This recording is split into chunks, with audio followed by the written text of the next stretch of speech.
जब जब world war हुए तब एक बहुत ही अनएक्सपेक्टेड चीज़ हुई और वो ये थी कि उस टाइम बहुत ज़्यादा इन्वेंशन हुए। Necessity is the mother of invention. जब पूंछ पे आग लगती है तो हर आदमी दौड़ने लगता है। मैं कोटक एएमसी के नंबर देख रहा था तो पिछले एक साल में का प्रॉफिट भी 34% से बढ़ा है और एयूएम भी लगभग 27% से बढ़ा है। आपको लगता है म्यूचुअल फंड का जो टाइम आ गया है अभी? 1997 में आके जो बोल के गया था 2007 में भी वही बोला, सच गया। 2017 में भी वही बोला, सच गया। 2025 में भी वही बोला, शायद सच होगा। म्यूचुअल फंड की मदद से क्या हम ये ऑटोमेट कर सकते हैं कि जस्ट लाइक किसी लिक्विड फंड में आपने टेम्पररी एक एसआईपी शुरू कर दी, जब भी आपकी सैलरी मार्केट को टाइम करना, लिक्विड में डाल के इक्विटी में जाना, ये सब जरूरत क्या है? आप सिर्फ समय दीजिए। It is not timing the market which makes money for you, it is time in the market which makes money for you. How do you visualize India in the coming 5 years, 7 years, 10 years? कई बार लोग नाराज होके आते हैं, India पे उतने bullish नहीं होते हैं, तो उसको बोलते हैं देख भाई वहाँ पे जियो देख, उधर दुनिया की सबसे महंगी शादी हुई थी और तेरे देश के HNI वहाँ पे बारात में नाच रहे थे, तो इतना बेरिश भी मत हो। देखिए मार्केट में एक्सपर्ट्स तो कई हैं, लेकिन एक ऐसे हैं जो अपनी कामनेस के लिए जाने जाते हैं और हर मार्केट कंडीशन में सही एडवाइस देने के लिए जाने जाते हैं, और वो है मिस्टर नीलेश शाह, जो मैनेजिंग डायरेक्टर है Kotak Mahindra asset management company के, जो इंडिया के टॉप 5 म्यूचुअल फंड कंपनीज में से एक है। उनके पास 30 साल से ज्यादा का तजुर्बा है। उन्होंने आईसीआईसीआई, फ्रैंकलिन टेम्पल्टन और एक्सिस कैपिटल जैसे फर्म्स में लीडरशिप रोल पर काम किया है। ये एग्जाम्स में वो प्रेसिडेंट्स गोल्ड मेडलिस्ट थे और अभी प्राइम मिनिस्टर की इकोनॉमिक एडवाइजरी काउंसिल के वो मेंबर भी हैं। आज हम उनसे इंडिया के इन्वेस्टमेंट सिनेरियो के बारे में बात करेंगे, साथ ही उनकी इन्वेस्टमेंट थॉट प्रोसेस, इंडिया का फ्यूचर उनके हिसाब से क्या है और इंडिया की इकोनॉमी स्टोरी को सीधा उन्हीं से जानने की कोशिश करेंगे। तो चलिए ये सारे सवाल पूछते हैं सीधा उन्हीं से। आप अभी मेंबर ऑफ UIDAI हो, अदर इशूइंग अथॉरिटी। आप मेंबर हो इंश्योरेंस एडवाइजरी काउंसिल IRDAI के, PFRDA के भी आप काउंसिल के मेंबर हो। उसके बाद सेबी की, कोबैसैक के आप कमेटी के मेंबर हो, एमफी के आप बोर्ड मेंबर हो। इसके अलावा part time member of economic advisory council to the prime minister हो, और इसके साथ you are this MD and CEO of Kotak Mutual Fund, which is one of the fastest growing AMC in India. I was looking at the numbers, मैं उस पर बाद में आऊँगा। ये इतनी सारी चीज़ें आप कैसे मैनेज करते हो? How do you manage the time? एक ये बहुत सारी चीजें एक दूसरे से रिलेटेड हैं। Okay. तो इकोनॉमिक एडवाइजरी काउंसिल में मैं जाके एग्रीकल्चर के ऊपर अपना व्यू नहीं देता, बिकॉज मेरे को उसमें कोई ज्यादा समझ नहीं है। Okay. But investor related, capital market related, economy related वो फीडबैक हम दे सकते हैं। तो म्यूचुअल फंड में जो काम करते हैं वही कोबोसेक कमिटी में आता है, वही सेबी EACPM में आता है, वही UID में आता है, एंड मोर इम्पोर्टेंटली वहाँ पे जो सीखा वो म्यूचुअल फंड में भी काम आ जाता है। तो it's a circular thing, and obviously time management becomes critical. Right. For me, the advantage is that I have a team of very intelligent fund managers, analysts. तो मैं उनके साथ बात करके भी वो सारी चीज़ें अपना सकता हूँ, समझ सकता हूँ, जो किसी को ऑन हिज ओन करने में समय लगेगा। Got it. अभी अगर हम देखें तो एक चीज़ है जिसका इंडियन मार्केट्स पर या पर्टिकुलरली इंडियन बिजनेस की हम बात करते हैं, इंडियन बिजनेस पर काफ़ी इम्पैक्ट पड़ रहा है, वो है टैरिफ का। मिस्टर डोनाल्ड ट्रंप ने पहले 25% का टैरिफ लगाया डायमंड, श्रिम्स वगैरह अलग अलग इंडस्ट्रीज पर। 25% से उनका मन नहीं भरा तो और 25% लगा दिया। Now he is planning to come up with higher, जो कि एक अलग एक्ट है जो IT कंपनीज पर 25% का टैरिफ लगाने की प्लानिंग है उनकी। तो इन चीज़ों का इंडिया पर एक लॉन्ग टर्म इम्पैक्ट क्या देख रहे हैं आप?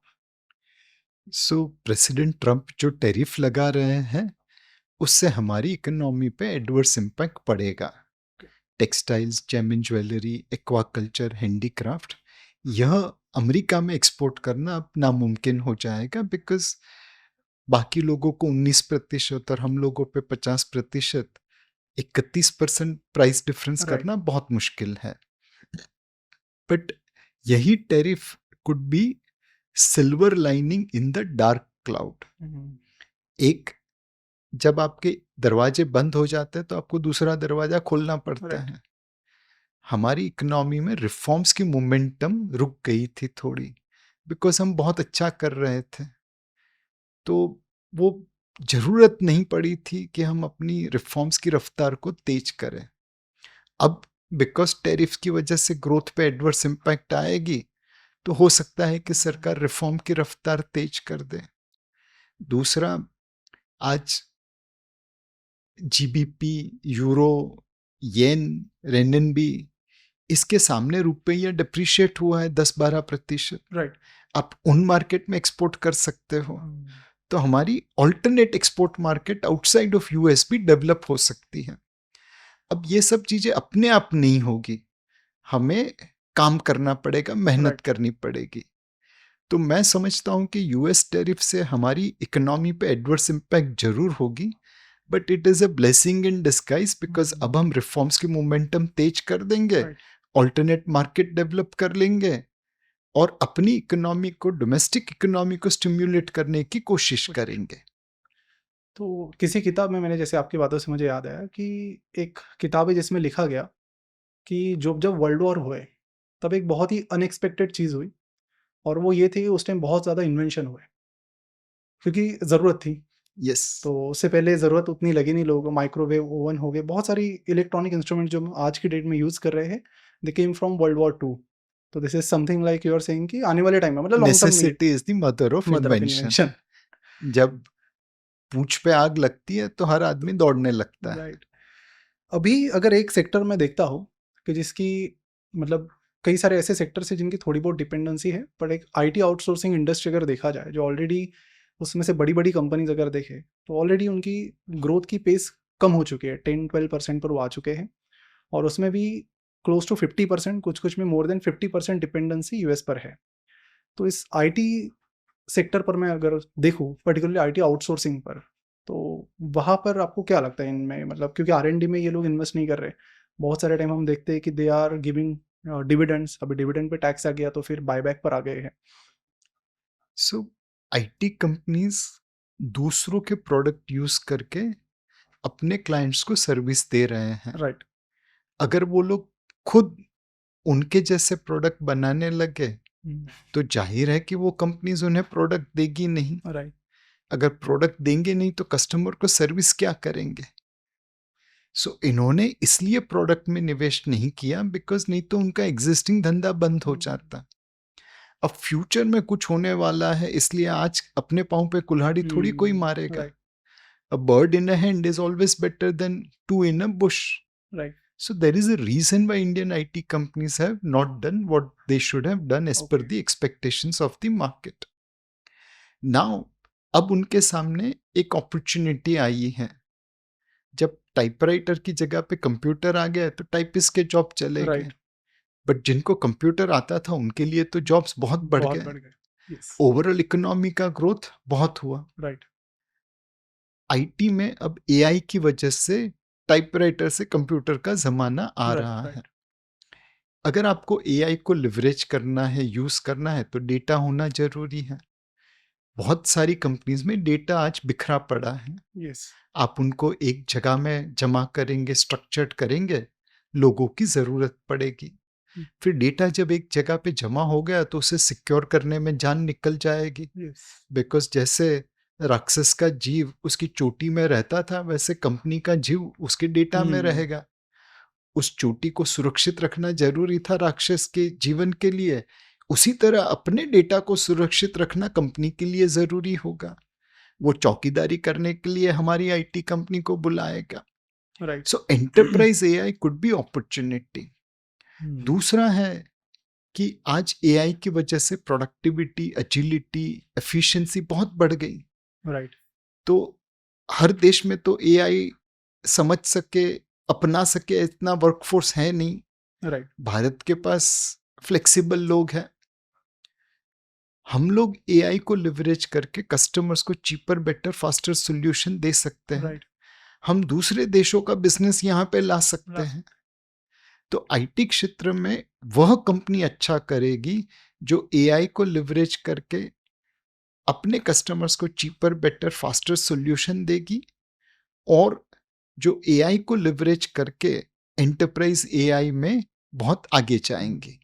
तो अभी मैं देख रहा हूँ कि रिसेंट टाइम में, पिछले अगर 10 साल में देखें तो mutual fund industry is growing very very fast. 10 साल में मैं देख रहा था एसेट अंडर मैनेजमेंट में 20% कंपाउंडेड सालाना ग्रोथ रही है। 5 साल में नंबर देखता हूँ तो 24% की है। मैं कोटक एएमसी के नंबर देख रहा था तो पिछले 1 साल में मुझे बहुत पुराना डेटा तो नहीं मिला because company is not listed, but जो भी डेटा मिला उससे पता चला कि 1 साल में आपका प्रॉफिट भी 34% से बढ़ा है और एयूएम भी लगभग 27% से बढ़ा है। और मार्च 2025 में 4.83 करोड़ के आसपास का 834 लाख करोड़ का एयूएम था। मुझे लगता है अभी 5 लाख करोड़ हो गया होगा क्रॉस। तो आपको लगता है म्यूचुअल फंड का जो टाइम आ गया है अभी, कि टाइम आ गया मतलब कि लोगों तक जो मैसेज पास करना था कि म्यूचुअल फंड सही है, वो लोगों ने अभी एक्सेप्ट कर लिया? और सो म्यूचुअल फंड या फाइनेंस का बिजनेस ट्रस्ट का बिजनेस राइट, है। लोग हमें पैसा इसलिए देते हैं बिकॉज उन्हें हम पे विश्वास है। विश्वास, तो ये विश्वास आप एक दिन में तो अर्जित नहीं कर सकते, राइट, उसे समय लगता है। सेबी हमारे रेगुलेटर ने एक फ्रेमवर्क बनाया, लोगों को एक विश्वास दिलाया कि इस फ्रेमवर्क के इस दायरे के अंदर जो काम कर रहे हैं उनके ऊपर आप भरोसा रख राइट, सकते हो, और कभी कोई दायरे से बाहर गया तो हम लोग उसे पनिश यस, करेंगे। ये चीज सेबी तकरीबन 3 दशक से कर रही है, अब जाके लोगों का विश्वास आ गया। राइट, दूसरा, हम लोग जब लोगों से मिलते हैं, इन्वेस्टर से मिलते हैं, कुछ कहते हैं, समझाते हैं, तो वो हमारी बातें सुनते हैं, बट जरूरी नहीं है कि विश्वास करे। अब 3 दशक से हम काम कर रहे हैं तो लोगों को लग रहा है कि हाँ यार, ये तो 1997 में आके जो बोल के गया था, 2007 में भी वही बोला, सच गया। 2017 में भी वही बोला, सच गया। 2025 में भी वही बोला, शायद सच यस, होगा। तीसरा, हमारी इंडस्ट्री में ज्योमेट्रिक प्रोग्रेशन होता है। ये क्या होता है? मैंने अगर आपको एक बार खुश किया, हम्म, आपकी एक्सपेक्टेशन के अनुसार मैंने डिलीवरी दी, तो आप 10 लोगों को जाके बोलोगे कि यार म्यूचुअल फंड में मेरा अनुभव अच्छा था। यस, भारत में कई सारी कोऑपरेटिव बैंक उठ गई। यस, कई जगह पे अगर आप पीएफ में निवेश करो तो उसमें क्या हो रहा है, रिडीम कैसे करना, समय लगता है। यस, बैंक में जाओ तो आपके घर के पास ब्रांच है, हाँ, लेकिन उसमें रिटर्न महंगाई से कम कम, मिलता है। म्यूचुअल फंड एक ही ऐसा बिजनेस है जहाँ पे ट्रांसपेरेंसी अच्छी है, लंबे समय के लिए निवेश करें तो महंगाई से ज़्यादा रिटर्न मिल सकता है, सेबी एज ए रेगुलेटर दायरे में रखता है, राइट, और 30 सालों से लोगों ने निवेशकों का अनुभव अच्छा कराया है। राइट, तो ये सारी चीज़ें कंबाइन होकर अब म्यूचुअल फंड इंडस्ट्री को ग्रो करने में मदद कर रही है। लेकिन हमारे पास जितना साइज बढ़ेगा ईयूएम का, उतना दायित्व भी बढ़ता है। यस, हमें राइट सेलिंग करनी है कि लोग गलत अनुमान से नहीं आ जाए, हमें राइट सर्विसिंग करनी है यस, कि उनका विश्वास बना रहे। एंड एक जो सबसे बड़ी दुविधा है कि ये म्यूचुअल फंड सही है, कैंपेन इतनी अच्छी चली यस, कि लोग अब इक्विटी मतलब म्यूचुअल फंड वैसा अनुमान करने वेरी लगे ट्रू, हैं। हमें उनको कन्विंस करना है कि म्यूचुअल फंड सिर्फ इक्विटी नहीं है, फिक्स्ड इनकम भी है, प्रेशियस मेटल भी है, परफॉर्मिंग क्रेडिट यस, एआईएफ भी है, real estate, investment trust and इनविट yes, भी है। तो हमें अब लोगों के दायरे को लंबा करना है कि इक्विटी मतलब म्यूचुअल फंड यही नहीं, debt, hybrid, precious metal, structured products, ये भी म्यूचुअल फंड है। Right. So as a CEO of asset management company, कभी ऐसा आपको हेवी या फिर प्रेशर फील होता है कि कि 5 लाख करोड़ की अमाउंट है, इतनी बड़ी जिम्मेदारी है, तो मतलब किसी भी तरीके का, maybe when there is sudden market crash, या फिर ऑल्दो आपने बताया है सभी को और लोगों को थोड़ी बहुत समझदारी हो भी गई है कि लॉन्ग टर्म इन्वेस्टमेंट के लिए होते हैं, बट फिर भी ऐसा कभी? सो सी मेरे 80-90% कस्टमर तो बहुत समझदार है, उन्होंने एडवाइजर के जरिए, एडवाइस के अनुसार निवेश किया है, उतार चढ़ाव भी देख लिए हैं, राइट, तो अब उन्हें समझ है। बट कई लोग नौसिखिए भी आ रहे हैं, वो हमारे नाम पे, हमारी ब्रांड के ऊपर निवेश कर रहे हैं, एंड हमारे पे जवाबदारी तो बनी हुई है कि हम उनकी इनएक्सपीरियंस के बावजूद उनको सही रास्ता दिखा सके। एंड ये सब में फिर घूम फिर के आदमी स्पिरिचुअलिटी पे आ जाता है। जैसे भगवत गीता में कहा है, कर्मण्येवाधिकारस्ते मा फलेषु। सर। हमारा काम है कर्म करना। जब तक मैंने अपना काम दिल से किया है, अच्छी तरह से किया है, फिर उसका फल क्या आएगा वो मेरे हाथ में नहीं है। मैं किसी भी निवेशक को उसकी तकदीर से ज्यादा और समय से पहले क्या दे पाऊंगा? राइट। ये तो सिर्फ भगवान ही कर सकते हैं। राइट। बट मैंने अपना काम सही तरीके से किया कि नहीं, ये हमारे लिए सबसे बड़ा दायित्व है। और जब तक मैंने अपना काम सही तरीके से किया है, मुझे चैन की नींद आएगी। ओके, और एक ऐसी कौन सी फिलॉसफी है जो कोटक एएमसी में फॉलो की जाती है? सो सी विश्वास कैसे आता है? मैं तो अपने एम्प्लॉयज को यही कहता हूं कि we are in the business of managing money. Yes. No, we are in the business of managing trust. अगर विश्वास है तो पैसा आ जाएगा। आप मेरे पे विश्वास करते Yes. अपना पॉकेट दे देंगे कि ये Yes. पर्स रखे नीलेश पे, कोई वांदा नहीं। विश्वास नहीं है, जो पर्स दिया है वो भी आप आज नहीं तो कल वापस ले लेंगे। So we have to do everything so that this trust remains intact, so that ये विश्वास बरकरार रहे। कोई प्रोडक्ट बेच रहे हैं तो हम अपनी मदर या मदर इन लॉ को बेच सकते हैं बिल पे हाथ रख के, तो बिंदास बेचिए, कोई टेंशन नहीं है। अगर आप इन्वेस्टमेंट मैनेजमेंट कर रहे हैं तो अपनी माँ का पैसा इस तरह लगाएंगे, हाँ, तो फिर बिंदास निवेश करिए, भले भाव 2 महीने में गिर जाए, डजेंट मैटर। हम कोई 2 महीने के लिए तो निवेश कर नहीं रहे हैं, हम 10 साल के लिए कर रहे हैं। तो जो भी कदम उठाइए, हमेशा सोचिए कि इससे लोगों का विश्वास हम पे बढ़ेगा या कम होगा। कम होगा तो मत करिए, बढ़ेगा तो करते रहिए। Very nice. अभी इंडिया में जो 50s के अबाउ के लोग हैं जो जस्ट रिटायरमेंट में जाने वाले हैं, तो पहले ये कैटेगरी इन्वेस्ट करती थी जनरली एफडीज में और फिर कुछ इंश्योरेंस स्कीम्स में। So now they are thinking about कि म्यूचुअल फंड में भी पैसा डालना चाहिए फॉर मल्टीपल रीजंस। एक तो ये है कि पहले के ज़माने में होता था कि लोग सोचते थे कि जल्दी मर जाएंगे, अभी धीरे धीरे वो भी लाइफ एक्सपेक्टेंसी बढ़ रही है। जब आप यंग हैं तो ये आपको अच्छा लगता है, लेकिन रिटायरमेंट के बाद जब आपके पास वो कॉर्पस कम है तब वो टेंशन वाली भी बात है। अभी जिस हिसाब से मेडिकल एडवांसमेंट्स हो रही है तो शायद आने वाले टाइम में ये और भी बढ़ जाए। तो उन लोगों को आपके हिसाब से अगर म्यूचुअल फंड में आना है तो फिर किस तरह के इन्वेस्टमेंट्स करनी चाहिए, those who are like about 45-50 years? So सबसे पहले आप अपने आप को पहचानिए। गड़बड़ हमेशा यही होती है जो मिर्जा गालिब ने कहा, उम्र भर भूल यही करता रहा, धूल चेहरे पे थी आईना साफ करता रहा। आप अपने आप को पहचानिए। आप रिस्क टेकर हैं या रिस्क अवर्स हैं? अगर रिस्क टेकर है तो आपकी राह अलग है, रिस्क अवर्स है तो आपकी राह अलग है।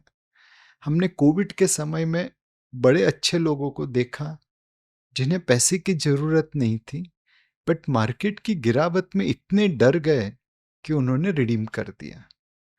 आप रिस्क अवर्स हैं, उतना पैसा इक्विटी में नहीं लगाए कि गिरावट की वजह से आप डर जाएं। Right. At the same time मैंने कुछ ऐसे लोगों को देखा जिन्होंने कोविड के समय में सारा पैसा इक्विटी में लगा दिया। वो रिस्क टेकर थे, वो रिस्क ले सकते थे। राइट। तो उनकी राह अलग है, आपकी राह अलग है। दूसरी चीज, आप इन्वेस्ट इसलिए करते हैं कि महंगाई से ज्यादा रिटर्न मिल पाए। अगर महंगाई से कम रिटर्न मिला तो वो तो कड़कड़ाती धूप में बर्फ लेके खड़े हैं आप, राइट। आज नहीं तो कल बर्फ पिघल जाएगी। Yes. So invest with a view to outperform inflation, real return generate होना चाहिए। तीसरे, आपके ऑब्जेक्टिव क्या है? मेरी मम्मी 80 साल की है, can she put entire money in equity? अगर उसका ऑब्जेक्टिव है कि इस पैसों से मेरा घर चले, तो 100% इक्विटी में नहीं डाल सकती, बिकॉज उन्हें रेगुलर पैसों की जरूरत पड़ेगी। बट अगर उनका ये है कि ये पैसा मैं अपनी ग्रैंड डॉटर को देके जाऊंगी, तो 100% इक्विटी में लगाइए, बिकॉज आपको वो पैसा घर चलाने के लिए नहीं चाहिए। राइट। सो एक, you have to generate better return than inflation, real return. You have to understand your risk profile and build portfolio accordingly. And you have to define your investment objective and invest accordingly. Right. Now ये सब करने से आपको हमेशा positive return मिलेगा ऐसा नहीं है। उतार चढ़ाव तो आते रहेंगे, बट आप उस उतार चढ़ाव में रोलर कोस्टर में से जंप नहीं मार देंगे। राइट। आप बैठे रहेंगे बिकॉज आपको विश्वास है कि मैंने जो लिया है वो सही है। अगर आप रिस्क टेकर है तो लंबे रोलर कोस्टर में बैठिए, बड़े उतार चढ़ाव वाले रोलर कोस्टर में बैठिए। अगर आप रिस्क अवर्स है तो फिर छोटे से चकडोल में बैठिए, आप रोलर कोस्टर में नहीं बैठ सकते। Right right right. Indian market में अभी बहुत सारे न्यू इन्वेस्टर्स भी एंटर कर रहे हैं, फर्स्ट टाइम म्यूचुअल फंड में हैं, कुछ लोग लेते रिस्क। बट एक पॉइंट जैसे आपने कहा कि 2020 में कुछ लोगों ने पैसा निकाला तो कुछ लोगों ने डाला, तो what is one advice you would like to give कि जिससे लोग बने रहे डाउन टर्न में भी? सो एक, इंडियन मार्केट में बहुत सारे स्पेक्यूलेटर आ रहे हैं, इन्वेस्टर थोड़े बहुत ही आ रहे हैं। जितने डीमैट अकाउंट है उतने म्यूचुअल फंड के यूनिक कस्टमर्स नहीं हैं। एंड मोर इम्पोर्टेंटली बहुत सारे डीमैट अकाउंट में कोई खास बैलेंस भी नहीं है। ओके। तो मेरी तो सारे फर्स्ट टाइम इन्वेस्टर्स से यही गुजारिश होगी कि पहले जीवन में नियम अपना ले कि income minus expenses equal to savings गलत है, income minus savings equal to expenses सही है। खर्चा तो करना ही पड़ेगा जीवन जीने के लिए, एंजॉय भी करना चाहिए, बट एक निर्धारित मात्रा में सेविंग्स फिक्स कर लीजिए और बाकी का पैसा उड़ाइए। सेकंड, बूंद बूंद से सागर बनता है। राइट। तो regular investment will give you right. a lot of return over a period of time. Don't put all eggs in one basket. Right. So diversify करिए अपने पोर्टफोलियो ताकि वॉलेटिलिटी आप बर्दाश्त कर सके और रिटर्न रियल हो, महंगाई से ज्यादा हो। एंड फाइनली एक चीज जिम में डाल दीजिए कि जल्दी का काम शैतान का। अगर पैसा बनाना आसान होता तो सब लोग बिलियनर हो गए होते। वो मुश्किल है, इसीलिए लोगों को संभाल संभाल के काम करना पड़ रहा है। अभी जो आपने सेविंग की बात की, दैट इज़ वेरी टफ कि वो डिसिप्लिन जो है 100 में से 1-2 लोगों के पास रहता है कि मैं खर्चा करने से पहले पैसा सेव करूं। म्यूचुअल फंड की मदद से क्या हम ये ऑटोमेट कर सकते हैं कि जस्ट लाइक किसी लिक्विड फंड में आपने टेम्पररी एक एसआईपी शुरू कर दी, मंथली जितना अमाउंट आपको सेव करना है उतना, जब भी आपकी सैलरी आ रही है 5 तारीख को आ रही है तो 7 तारीख को लगा दी, ऑटोमेटिकली पैसा डिडक्ट होकर वहाँ पे चला जाएगा। Later on you can decide कहाँ पे डालना है। तो क्या इस तरह से लाइफ को कॉम्प्लिकेट क्यों करने का? अगर आपको 100 रुपए आ रहे हैं और आपने डिसाइड किया कि मुझे 80 खर्चा करना है, 20 रुपए निवेश करना है, तो अगर आपकी रिस्क प्रोफाइल प्रॉपर है, लेट्स से आप एकदम बहुत कंजर्वेटिव हो, कोई वादा नहीं, आप इक्विटी सेविंग स्कीम में एसआईपी चालू कर दीजिए। उसमें 25-30% इक्विटी होगा, बाकी डेट के आसपास होगा या आर्बिट्राज होगा। आप एवरेज रिस्क टेकर है तो बैलेंस फंड में या बैलेंस एडवांटेज फंड में कर दीजिए। अगर आप एग्रेसिव रिस्क टेकर है तो आप इक्विटी फंड में कर दीजिए। मार्केट को टाइम करना, लिक्विड में डाल के इक्विटी में जाना, ये सब जरूरत क्या है? आप सिर्फ समय दीजिए। It is not timing the market which makes money for you, it is time in the market which makes money for you. इसमें अभी इक्विटी के साथ आजकल एक और कमोडिटी की बात चल रही है एज एन इन्वेस्टमेंट, वो है गोल्ड। काफ़ी फेवरेट रहा है इंडियन विमेंस का, लेकिन आजकल मेन का भी थोड़ा फेवरेट हो रहा है क्योंकि एक साल में 50% से ज़्यादा रिटर्न्स दिए हैं। और एक कॉमन डिस्कशन जो चल रहा है मार्केट में वो ये है कि should be invest in the gold. So gold हमेशा महंगाई के आसपास का रिटर्न देता था। अब 2022 से जब रशिया और यूक्रेन का युद्ध हुआ और रशिया के $500 बिलियन के रिजर्व वेस्टर्न वर्ल्ड ने जब्त कर लिए, उसका ब्याज भी यूक्रेन को जाने लगा। और आज ये बातचीत चल रही है कि रशिया का जो एफएक्स रिजर्व्स है $500 बिलियन का, वह यूक्रेन के रिकंस्ट्रक्शन में उपयोग किया जाएगा। ऑब्वियसली दुनिया के बाकी सेंट्रल बैंकर सब डर गए हैं, रशिया के पास जो गोल्ड था वही उसका रिजर्व बन रह गया। राइट जो पैसा सिक्योरिटीज में डाला था वो तो जब्त हो गया। राइट अब ट्रम्प साहब हमसे कब नाराज हो जाएंगे क्या पता। तो हर सेंट्रल बैंकर अपना कुछ पैसा गोल्ड या सोने में रखना चाहता है। अमेरिकन यूएस फेड का तकरीबन 70% रिजर्व सोने में है। इंडिया में 10% है, चाइना में 5% है। तो हर कोई अमेरिका के लेवल पे जाने की कोशिश करेगा। तो ये सेंट्रल बैंक बाइंग जो है वह गोल्ड प्राइस को सपोर्ट कर रही है। सिल्वर में apart from central bank buying industrial demand भी है, इलेक्ट्रिक व्हीकल की, सोलर सेल्स की।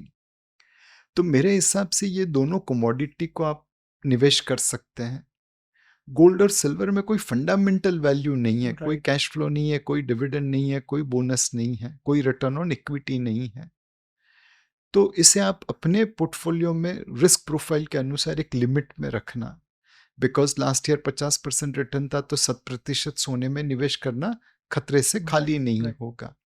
But yes, certain part of your portfolio should be invested into precious metal. आज बहुत सारी महिलाएं हैं जो नुक्कड़ के ज्वेलर के साथ विशी चलाती हैं। 11 महीने आप पैसा दो, 12वें महीने पे गहना खरीदो। Now it's a very inefficient way of investing in gold. एक नुक्कड़ का ज्वेलर कब भाग जाएगा पता नहीं। अभी टोरस उड़ गया मीरा रोड में। सेकंड, जब आप वो गहना खरीदते हैं, अगर पहनने वाले हैं तो बात अलग है, बट अगर आपने निवेश के रूप में खरीदा तो मेकिंग चार्जेस नुकसान ही करता है। बेचने जाएंगे तो क्या मिलेगा क्या नहीं मिलेगा पता नहीं। उससे अच्छा आप गोल्ड ईटीएफ में या गोल्ड फंड ऑफ फंड में एसआईपी कर दीजिए। क्वालिटी का टेंशन नहीं, ट्रांजैक्शन कॉस्ट कम, मेकिंग चार्जेस है ही नहीं, सेफ कीपिंग गारंटेड है। तो लोगों को प्रेशियस मेटल में म्यूचुअल फंड के जरिए अगर निवेश करे, ये ऑप्शन के बारे में उतना पता नहीं है, आप उसे जरूर एक्सप्लोर करिए। परफेक्ट। मुझे ये आपकी जर्नी थोड़ी समझनी थी कि how do you got into mutual fund. So मैं आईसीआईसीआई सिक्योरिटीज में काम करता था, डेट मार्केट एंड वो मैनेज करता था, स्ट्रक्चर्ड प्रोडक्ट हेड तो आपका करता पहले था। से डिसीजन था कि डेट में जाना है या फिर नहीं, कैसे? वो पहुंच गए। अच्छा। मतलब नौकरी की तलाश में निकले थे। I was CA gold medalist. तो वाह। लोगों ने इंटरव्यू लेटर भेजे थे। वहाँ पे किसी सज्जन ने कहा कि अपनी तकदीर फाइनेंशियल मार्केट में आजमा ले, वहाँ पे ग्रोथ है। तो कोई आईसीआईसीआई में पहचानता था, वहाँ पे पहुँच गया। वहाँ पे मर्चेंट बैंकिंग डिवीजन में 1 साल काम किया। फिर मुझे बाहर जाने का मौका मिला सिंगापुर, वहाँ पे एफएक्स मार्केट के लिए गया था। वहाँ कितने साल थे आप? वहाँ पे 3 महीने रहा। फिर वापस ट्रेनिंग लेके आ गया। फिर यहाँ पे उस समय पता चला कि एफएक्स नहीं, अब डेट मार्केट है आपके पास। तो जो मार्केट आया वो सीख ले लिया कि जितना अनुभव मिलेगा अच्छा ही है। फिर मेरे एक मित्र थे जो टेम्पल्टन में उस समय ज्वाइन हुए थे, तो उन्होंने बोला कि आप यहाँ पे आ जाओ। तो वहाँ पे आ गए टेम्पल्टन में। उस समय टेम्पल्टन ने हमें सिखाया कि म्यूचुअल फंड कितना अच्छा जॉब है। हम क्लाइंट के लिए पैसा बना के देते हैं, वैल्यू एड करते हैं, और इस जॉब में आपको पैसा भी मिलेगा, दुआ भी मिलेगी अगर आपने सही तरीके से काम किया तो। ये 97-98 की बात। 97-98 की। तो बड़ा अच्छा लगता था कि एक मार्केट्स में काम करने को मिला, दूसरा क्लाइंट से इंटरेक्शन करने को मिला, तीसरा क्लाइंट से रिस्पेक्ट मिलने लगी कि हाँ यार आप तो मार्केट के उस्ताद हो।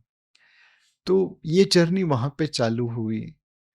म्यूचुअल फंड में हमें पैसा भी अच्छा मिलता है और लोगों की दुआएं भी मिलती है अगर हम अच्छा काम करें। तो इससे बढ़िया जॉब और क्या हो सकता है। ओके। तो अभी आप पार्ट टाइम मेंबर हो प्राइम मिनिस्टर के इकोनॉमिक एडवाइजरी काउंसिल के। कैसे होता है ये structure? I mean how is it? मतलब अगर हमें लेमन पॉइंट से देखें तो हमें तो बिल्कुल आइडिया नहीं था कि यहाँ पे मतलब एग्जैक्टली क्या चलता है। सो ये एक इकोनॉमिक एडवाइजरी काउंसिल है जो प्राइम मिनिस्टर को उनके दिए हुए सवालों पे गाइड करती है, या हमें कोई चीज़ अगर उनके अटेंशन पे लानी है तो हम उन्हें भेज सकते हैं। इसमें फुल टाइम मेंबर होते हैं और पार्ट टाइम मेंबर होते हैं। जो फुल टाइम मेंबर है वो सरकारी जॉब करते हैं, तो 3-4 लोग अभी ESCPM में फुल टाइम मेंबर है। उनका वर्कलोड हमसे बहुत ज़्यादा है। ओके। वह रेगुलरली एक्टिवली गवर्नमेंट के साथ काम करते हैं। हम पार्ट टाइम मेंबर हैं, हम अपनी जॉब तो करते ही है, साथ में ये काम भी करते हैं। तो अगेन हमारी सबकी अलग अलग एक्सपर्टीज़ है। कोई फाइनेंस मार्केट में एक्सपर्ट है, कोई एग्रीकल्चर में एक्सपर्ट है, कोई किसी और क्षेत्र में। अगर प्राइम मिनिस्टर साहब से कोई रिक्वेस्ट आ जाए कि भाई इस मुद्दे के ऊपर मुझे आपसे मंतव्य चाहिए, तो हम लोग मिल के उन्हें देते हैं। और कई बार हमें लगा कि इसके ऊपर प्राइम मिनिस्टर जी का ध्यान दौड़ना चाहिए, तो हम अपने चेयरमैन को जाके देते हैं, फिर वो शेयर करते हैं।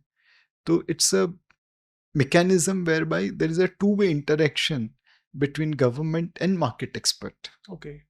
कुछ ऐसी चीज जो आपने सजेस्ट की हो या फिर जिस पर डिस्कशन हुआ और आज अच्छे तौर पे इम्प्लीमेंट होकर चल रही So कई चीजें हैं, बट अल्टीमेटली आप इसे इस तरह देखिए कि भाई राम भगवान सेतु बना रहे थे भारत से लंका का, तो हनुमान जी थे, नील यस यस थे, जाम्बुवंत थे, सब बड़े बड़े भालू बंदर सपोर्ट कर रहे थे।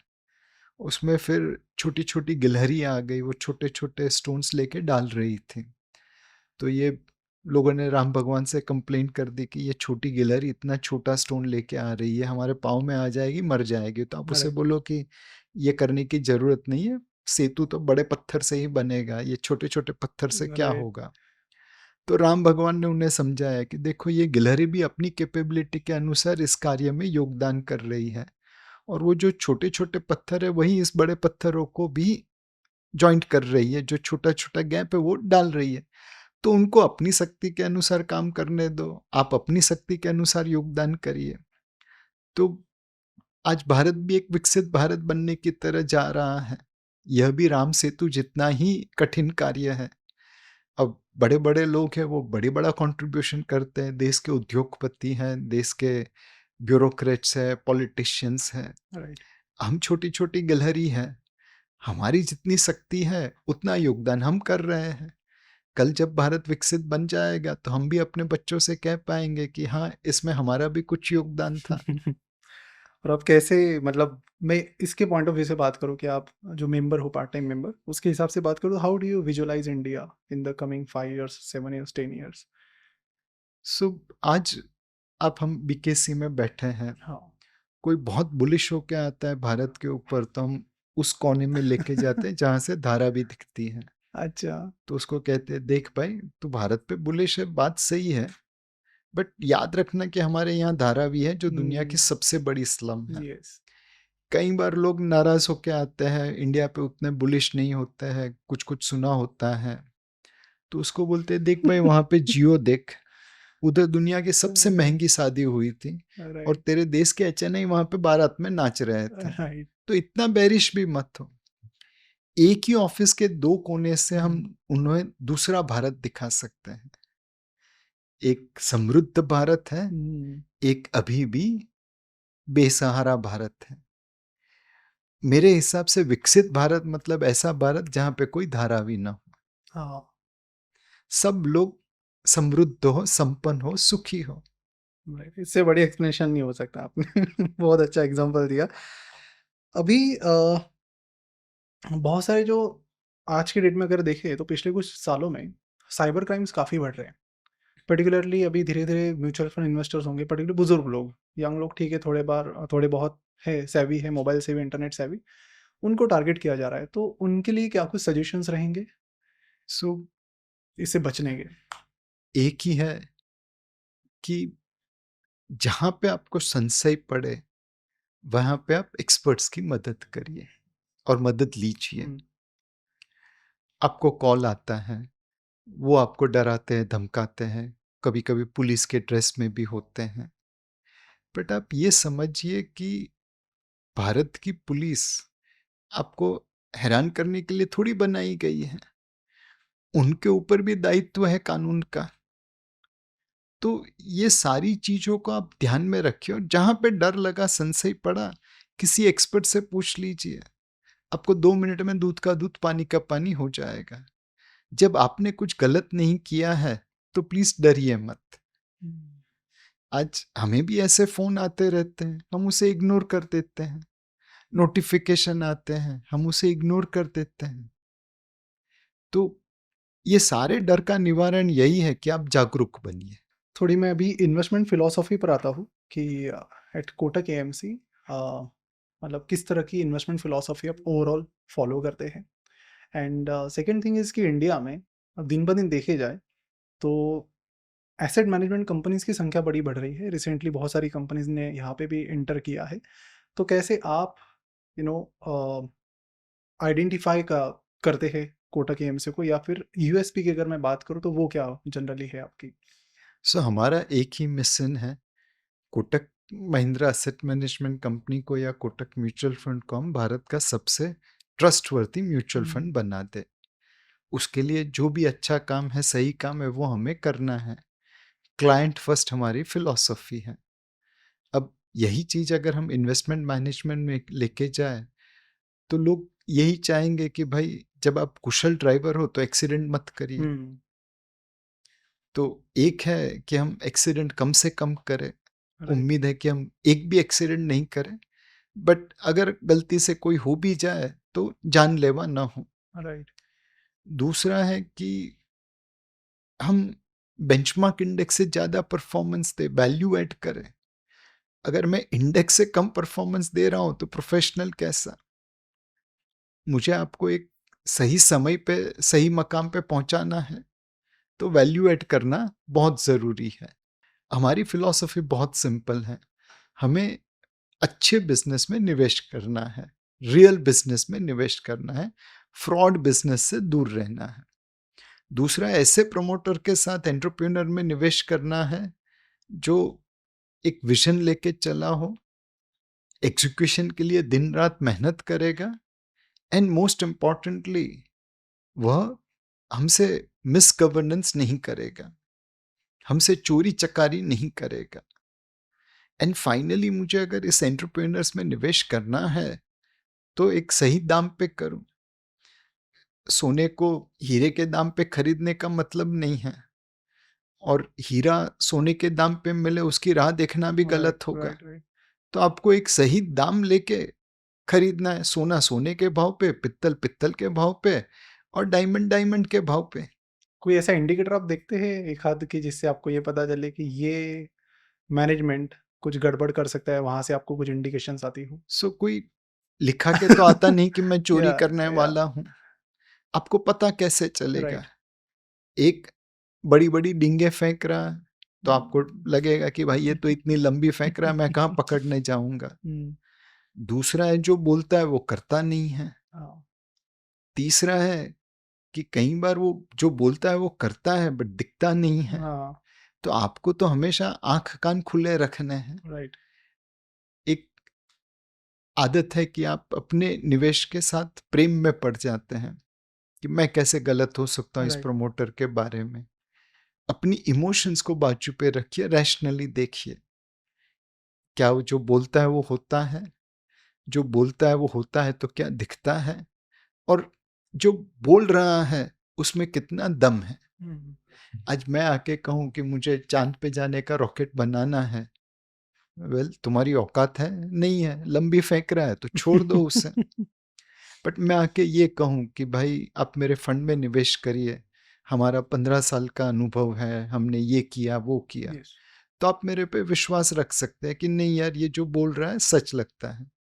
बट अगर 6 महीने तक मैंने जो बोला वैसा कुछ डिलीवर नहीं किया तो आप क्या मुझे टॉलरेट करेंगे? बिल्कुल नहीं।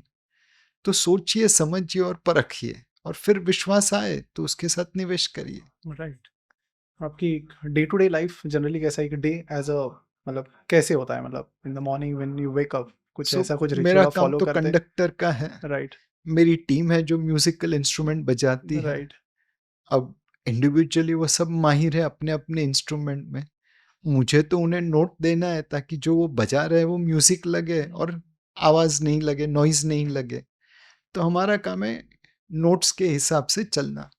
सेबी ने मेरे दायरे फिक्स कर दिए, उसे तो मैं वायोलेट करता नहीं। उसके अंदर मेरे बोर्ड ने मुझे दायित्व दिया है कि ये इस तरह करना, ये इस तरह करना, तो वो करना है। राइट। तीसरा, एक जो हमारे ऊपर दायित्व है बोर्ड से, सेबी से, कि भाई लोगों का विश्वास आपको संपादन करना है, खोना नहीं है। तो मुझे यही देखना है कि मेरे ऑर्केस्ट्रा में कोई गलत नोट ना बजा दे जिससे वो विश्वास चला जाए। और एक ऐसा कौन सा मीथ है म्यूचुअल फंड रिलेटेड जो आप बस्ट करना चाहेंगे? म्यूचुअल फंड मतलब इक्विटी, ये बस्ट करने का जमाना आ गया है। कहीं पे उसका दायित्व हम पे ही आता है। हमने mutual fund, SIP, equity mutual fund, ये बहुत ज़्यादा प्रोपोगेट किया है। उतना अच्छा काम हम डेट म्यूचुअल फंड या गोल्ड या सिल्वर म्यूचुअल फंड के ऊपर नहीं कर पाए। बट खैर, जब से जगे वहाँ से सवेरा, right. Better late than never. So going forward we want to break the myth that mutual fund means only equity or SIP means only equity. You can do SIP in precious metal, you can do SIP in alternate products, you can do SIP in REIT, InvIT, and so many other things. वो कौन से sectors है जो आपको 10 years या अगले 10-15 साल के लिए काफ़ी मतलब एक्साइट करते हैं, या फिर से आप एंटरप्रेन्योर में निवेश करिए। हम्म, ऐसे एंटरप्रेन्योर में निवेश करिए जिसके पास कोई विजन है, जिसे 10 साल में कहीं पे पहुंचना है। ख्वाब नहीं देखता, बट उस ख्वाब को खड़ा करने के लिए काम कर रहा है, राइट। और जिसकी गवर्नेंस के ऊपर आपको संशय नहीं हो, डाउट नहीं हो। तो विजन, एग्जीक्यूशन एंड गवर्नेंस, ये तीन का जहाँ पे त्रिवेणी संगम मिल जाए उसमें आप निवेश कर दीजिए। Very nice. 10 साल के अंदर कौन सा सेक्टर रहेगा, कैसा रहेगा, किसको पता। बट अगर आप सही आदमी के साथ है तो सारे उतार चढ़ाव में, सारे तूफान में अपनी नैया को वो किनारे लगा देगा। Okay, perfect. So that is all कि जो मुझे आपसे पूछने थे, काफ़ी सारे सवाल, और काफ़ी अच्छे से आपने कुछ शेरो शायरी जहाँ पर ज़रूरत है, कहाँ पर अच्छे अच्छे जहाँ पर कोट्स है वो यूज़ करके काफ़ी अच्छे से सारी चीज़ें समझाई। एंड आई मीन ऑडियंस को भी बहुत चीज़ें पसंद आएगी और बहुत सारी सीखें भी आज के इसमें रहेगी, जो एक लॉन्ग टर्म इन्वेस्टर उन चीज़ों को हमेशा याद रखे और उसे फॉलो करके फिर अपनी नैया पार करके काफ़ी सारे अच्छे रिटर्न्स इंडियन इक्विटी मार्केट में कमाए, बिकॉज काफ़ी अच्छा फ्यूचर है। India is growing very very fast. बाहर के FIIs वगैरह जब इन्वेस्ट करते हैं तो इंडियन रिटेल इन्वेस्टर्स को भी उसका ज़्यादा से ज़्यादा फ़ायदा लेना चाहिए, यही एक गोल है। तो thank you so much sir for Thank you. taking out some time, and it was a lovely conversation, lots of learnings from you, will be always thankful. Thank you. अब यहाँ पर आप रुके हो, मतलब आपको पॉडकास्ट काफ़ी ज़्यादा पसंद आया है, तो मेक श्योर करना कि आप चैनल को सब्सक्राइब करो और कमेंट भी करो, जिससे आने वाले जो इंटरेस्टिंग पॉडकास्ट हैं वो आप तक पहुँचे और उसका भी डिटेल नॉलेज आपको मिले। तो सब्सक्राइब करना बिल्कुल मत भूलना। See you in the next podcast. Bye bye.